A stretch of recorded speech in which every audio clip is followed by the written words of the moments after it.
the threat will continue over the Conway area for a short little while. Let me stop the time lapse. We'll zoom back in and see what is going on. And the storm is just to the west of Conway. So what I'm going to do, I'm going to continue to monitor this. I'm going to toss this over to Deborah and Lena so we can start our 4 o'clock broadcast. And we'll be talking more about the tornado warning in just a little bit. Deborah? Thanks, Mike. Well, we're following breaking news at 4 o'clock. An Atlanta police officer has been charged with felony murder after shooting 27-year-old Rayshard Brooks in the back during a confrontation in a Wendy's parking lot. We'll have the latest details from this case in the live center in just a few minutes. We're so glad you're with us. I'm Lena Tillett. And I'm Deborah Morgan. Catherine will join us as well today. And we are also following this breaking news here at home as Mike, Lena, and Aaron have been telling you about. Part of North Carolina is underwater, saturated from all of the rain over the last few days. This is a live picture from Sky 5 above Nash County. You can see cars and buildings flooded. We've also watched water rescues underway. Let's go now back to Mike with this tornado warning. Mike? Well, Deborah, we continue to monitor our tornado warning that is over right now the eastern part, northeastern part of Northampton County. It's on the very edge of our viewing area. It is impacting the community of Conway. And this is the broad view. This is the only area this afternoon and this evening that are going to see showers and thunderstorms. And this area here is under a level 1 threat for severe weather, which includes damaging wind gusts. And as we're seeing this afternoon, an isolated tornado. All this activity is moving toward the north and west. So we're not talking about this making its way down into the triangle or any area here that saw that flooding rain last night. So that's not what we're talking about. So let's zoom in and check out what's going on with this tornado warning. And unfortunately, it is really too far away from the radar because the beam is hitting at about 4,000 feet. So we can't see that low level rotation that we would normally show you with the velocity. In fact, I can take you to that right now so we could see what shows up. And it's not being able to see that low level rotation. So it's pretty much useless right now. But if it was closer to the radar set, we would be able to check it out. We check out shear rate, nothing is showing up. The rotation tracker, again, it's just too far away from the radar to get a good idea of what is going on with the storm. But there's the latest radar image at 4:04 this afternoon. We'll continue to time lapse this and see how the storm evolves. And it's really not moving a whole lot. We see it raining, moving on a little bit, and then new showers and storms are developing around Woodland, and they're heading to the north and northwest as well. So what I can continue to tell you is that at 3:45, the public confirmed a tornado near Conway. It was reported briefly on the ground. We have no reports if there was any damage with that. Tornado lifted up. Spotters indicated that a funnel cloud continued with the storm. And anytime you still have a tornadic thunderstorm and it's a funnel cloud, they could go back onto the ground. So we will remain vigilant and stay on the air till 4:15 or until this warning does expire. But those of you watching from eastern, northeastern, Northampton County are in that tornado warning. Let me zoom in a little bit closer so we can get a better idea of communities and roads, and so we can tell you what's happening. So Galatia, Conway, the Fasons community, it's all this region here that is being impacted by this storm. U.S. Highway 158, we're talking about State Road 1341. If you're listening to us from that area and you hear the road names, State Road 1347, State Road 1345, you need to get into your house, get into a safe spot, bathroom that does not have any windows. It's got to be on the first floor of your house, a closet that has no windows, away from outside walls. If you have a house that has 2 stories and you have a room underneath the stairs, that would be a great place to go. If you have a pantry that's away from outside walls, that would be a good place to go. The smaller the room, the more structurally sound it is, the safer it will be, and make sure it's away from any windows because flying debris could hit the windows, the glass shatters, it could cut you, it could hurt you very badly. We don't want that to happen. So again, if you're just joining us, we do have a tornado warning in effect for parts of Northampton County. It's the Conway community, it's the Galatia community, it's the Fasons community. That vicinity there had a report of a tornado touchdown near Conway, just to the west of Showan University, and the storm's moving north at 10 miles per hour. So let me step away once again, check out the Weather Service chat room and see if there are any updates.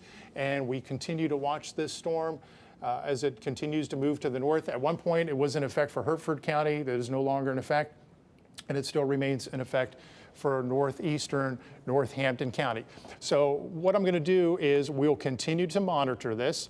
I'm going to toss it back to Lena and Deb because we have very little information on this. It's in a very rural area. I want viewers to know in northeastern Northampton County, I am watching the storm closely. If I have anything breaking that I need to pass along, I will break into Lena and Deborah and tell you about it. But in the meantime, we'll continue to run the crawl at the bottom of the screen, and we will have more about this when you come back to me. Deborah, Lena? All right, we'll talk to you again in just a couple of minutes. Thank you, Mike. And we have team coverage from the air and on the ground in Nash, Vance, and Granville counties, where waters are moving quickly and causing dangerous conditions for the people who live in those places. Let's go first to WRAL's Aaron Thomas, who's live in Nash County. Aaron?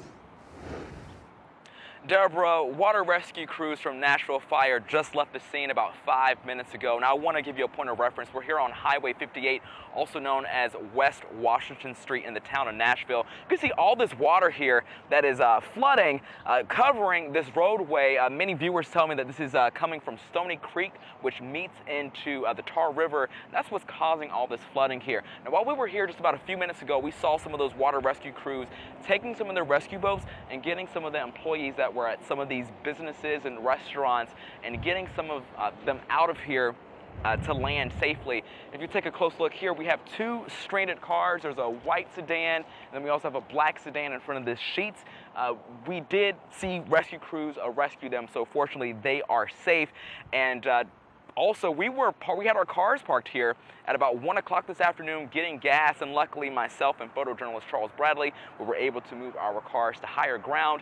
And I can tell you that this water that you see on this exit ramp going onto US 64 was not here a few hours ago, so we can tell you that this water is definitely moving pretty fast, and DOT crews have set up barricades on this exit ramp coming onto US 58, and Nashville police are also stressing drivers to use extreme caution but avoid the area if at all possible. Deborah. Boy, that water came up so quickly as we were watching your Facebook Live. You were telling us about that, Aaron. Aaron Thomas, live in Nash County. Thank you. WRAL photojournalist Jamie Munden is in Sky 5 above Nash County. Jamie, tell us what you're seeing right now. Deborah, we're right above the area where Aaron and Charles are on NC 58. For people that maybe aren't from the Nash County area but travel on 64, this is that area where there's a Sheetz and a McDonald's and Bojangles and various gas stations and some other fast food restaurants. So, and then when you get off the exit there, it leads you into downtown Nashville, where the courthouse and sheriff's department and other county entities are. So we were over the area when the folks were getting rescued for the water rescue. I think I was talking with Robbie Jones, our pilot. We counted about 6 people that they were able to carry out of there. And as you can see in some of these areas, you can see how quickly the water is moving. So while you would think that the water's not that deep, we saw the rescuers probably maybe waist deep at most, but if you got stepped into a wrong area, you could get swept away with some of the swift water. So, Jimmy, you said you saw about 6 people being rescued. Is the water still rising? Deborah, we can't say exactly. Aaron will probably be better since he's been out here longer, but it does not seem to be slowing down, that's for sure. I mean, when you, like we said, you see these certain areas where this water is moving quickly across the roadway, and I mean, this is a major roadway that leads in Nash County and leads into Nashville. And you can see how quickly that water right there is moving across the roadway. That is amazing to see, especially with that aerial view from Sky 5. Jamie Munden, our photojournalist in Sky 5 for us live. Thanks, Jamie. It's incredible to think that 7 to 8 inches of rain accumulated in just about 12 hours, Mike. But you're also monitoring a tornado warning right now in Northampton County. How's that going? Yeah, we are continuing to monitor it. We've got, about 5 minutes until it is set to expire. Let's go to the radar view. And it's in the northeastern part of the county up there. Let me stop the time lapse. We'll zoom on in. It's the red polygon that you see here. And the National Weather Service folks from up toward Wakefield in southeastern Virginia are actually covering the tornado. Their radar site is actually closer to this than the Raleigh radar. And let me time lapse this because I've noticed something. Watch how the cell really weakens. That's excellent news. So I'm wondering if this will be canceled shortly. Not looking at all that impressive. I've been watching the Doppler radar from Wakefield, Virginia, Southeast Virginia, looking at the velocities there. It's really hard to find any kind of rotation right now, but it looks like it's continuing to weaken. The lightning has really dropped off. The cell continues to head off towards the north. So I believe at some point we'll probably see this expire. We've got about 4 more minutes until this is set to expire. I'll continue to watch it. When you come back next time, we'll probably see no more tornado warning. And Lena will talk more about flooding coming up in a few minutes. Mike, thanks so much. We'll check back in with you very shortly. Flooding, meanwhile, breached a dam in Vance County, sending this water rushing over a bridge. This scene is along Weldon's Mill Road, just southeast of Henderson. WRAL's Brian Mims has been in our storm tracker all day, and he shows us the impact to areas north of the Triangle. That water certainly picking up speed, Brian. Menacing water. And throughout the afternoon, people have come by, stopped to get a hold of this high, violent water. Now, about noon, the water was sweeping over this bridge here on Weldon's Mill Road, and you couldn't drive across it. So clearly, the water has gone down. It's not nearly as bad as it was before, but the dam has breached, and throughout the day, across Vance and Granville County, people spent the day watching the waters rise and fall. This is Williamsboro Street, east of downtown Oxford. A tree fell across the road as a roiling creek swept over the pavement, burying it beneath at least 2 feet of water. The town blocked traffic from entering the area. Just across the county line in Vance County, another swollen creek turned a pasture into a lake. Fences disappeared in the water. And east of Henderson, the old stone dam at Weldon's Mill Pond breached, sending water raging toward the bridge on Weldon's Mill Road. James Ellis lives about a half-mile away. Have you seen the creek do this before? Yes, back when Fran come through. He's talking about Hurricane Fran, which ravaged our area in 1996. He had to come to the mill pond to see the angry water for himself. What did you think? Kind of blew my mind there a little bit. I didn't, like I say, I hadn't seen it this high in years. So, like I say, the dam was right there where you see it coming way over. If it hadn't washed it out, that's where the dam was. Elsewhere in Vance County, a pond at the Carr Lake Country Club spilled over its banks, pouring water onto Nutbush Road. And the words high water became a familiar sign. The sheriff's offices in Vance and Granville counties told me they have had no reports of homes being flooded, nor have they had any water rescues, any vehicles swept away by flooded roadways. So the story here has been high and fast creeks that have created quite a spectacle, Lena. It is incredible to see how powerful water is. Brian Mims reporting live. Thanks so much. Back to Nash County, I want to show you some of this video from Sky 5 as we were watching some of the rescues taking place. Lena, look at that. A person had to climb on top of their car to be able to stay safe from that water. We've seen about a dozen. Oh, this is video from about an hour ago, but you can see the crews there getting that woman off of her vehicle. There were a number of employees who appear to have come from the Sheetz gas station, which is right nearby here, and it basically enclosed those workers inside of the parking lot at Sheetz, and there were about a dozen rescue workers that got the rescue crews, I should say, that got those workers out of the gas station. That water just came up so fast from Stony Creek, which feeds into the Tar River, and as I think our reporters have been saying, some of the hurricanes that we've had in our area, you tend to see that happening, but after 3 days of rain, that was enough to create these massive flooding problems, especially in the eastern part of the state and this part of Nash County for sure. Yeah, it's amazing to see. I did want to get back to meteorologist Mike Mays because that tornado warning has been expired. Yeah, it is over. When we showed you last time, the cell was weakening, so the tornado warning was allowed to expire. So I want to show you, since we've got weather here. We see no warnings up there, but I wanted to show you, since we're talking about the flooding, the amount of rain that fell. Now, when Devin and I were on the 11 o'clock news last night, we were showing that band of showers and thunderstorms that were in our eastern counties.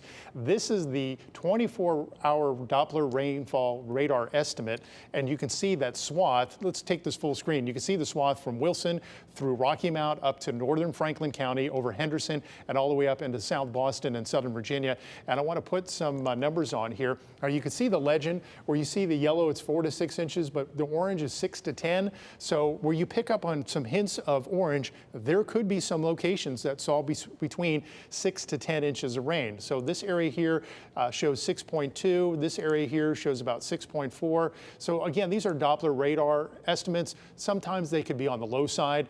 So it's possible there could have been up to 8 inches of rainfall in this area.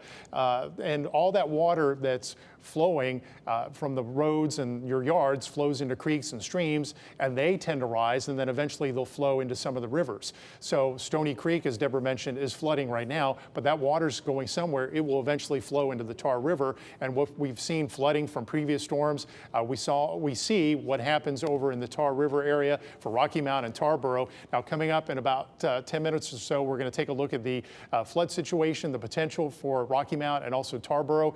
There is a possibility of major flooding happening at the Tar River at Rocky Mount. We're minutes away about talking about that. Deborah, Lena? I'm Mark Boyle in the Live Center right now with some brand new information coming in from the city of Raleigh in terms of wearing masks here in the city. And let's get right to it. The proclamation has now been declared, and in this area in blue, the declaration will take effect this week on Friday, June 19th at 4 p.m. The mayor is going to be speaking with reporters at 4:30, so in about 15 minutes from now, we expect to get more information from her on that. I did click this link on the proclamation to get some information. This is going to include grocery stores, pharmacies, business locations, parking lots and sidewalks, as well as public transportation. Now, if you are unable to wear a mask because of religious beliefs for children under 12 years old, several different things on this list right here. You don't have to wear the mask, but all this information is still being rolled out right now. We're going to get this uploaded to WRAL.com because there are a lot of questions about this. There has not been a mandate for other cities in our area here, specifically in Wake County. All of that's still being talked about, but right now the big news is for the city of Raleigh, masks will be required starting this week on Friday at 4 p.m. Back to you. Mark, thank you. And coming up here on WRAL News, big news coming out of UNC Chapel Hill today. It involves the naming of buildings on campus. More on that right after this.